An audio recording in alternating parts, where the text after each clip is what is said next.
శివుడు అర్ధనారీశ్వరుడిగా ఎలా అవతరించాడు? ఈ స్వరూపం యొక్క ప్రత్యేకత ఏంటో తెలియజేస్తారా? ఒక్క శివుడు మాత్రమే అర్ధనారీశ్వరుడు కాదమ్మా. లోకంలో వివాహమైన వారందరూ అర్ధనారీశ్వరులే, అందులో ఏమాత్రం సందేహం లేదు.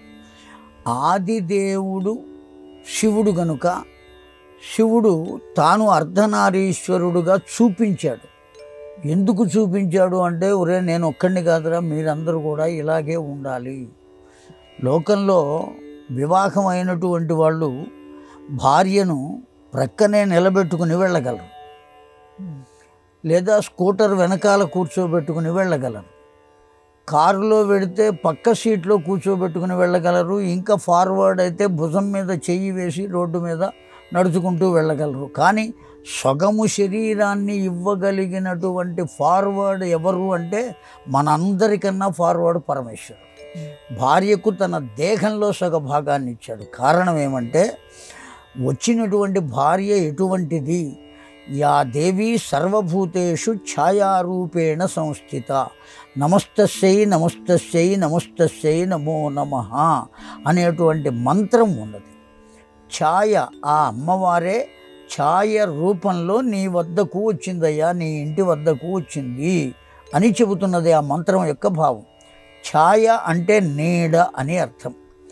మగవాడికి నీడ వలె వెంట ఉండి అన్ని కర్మలలోనూ చేదోడు వాదోడుగా ఉండేదెవరు? చేదోడు అంటే చేసేటువంటి కర్మలలో తోడు, వాదోడు అంటే చెప్పేటువంటి మాటలలో ఒకవేళ వాడు పొరపాటున దొల్లినా ఈమె దాన్ని సరిచేయడం కోసం ప్రక్కన ఉంటుంది.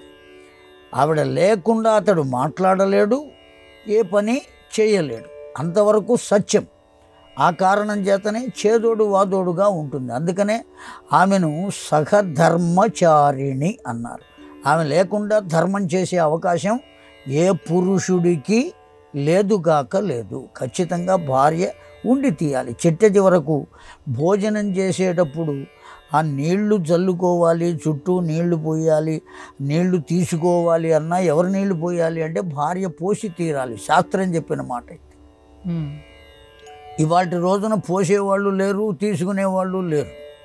కనుక భార్య ఉంటేనే వాడికి భోజనం కూడా, లేకపోతే భోజనం కూడా లేదు. అందువల్లనే అతడి జీవితంలో సగభాగము కాదు, 3 వంతులు భాగం భార్య. అతడి వంతు ఒక్కటే. ఇది శాస్త్రసమ్మతమైన మాట, లోకసమ్మతమైన మాట.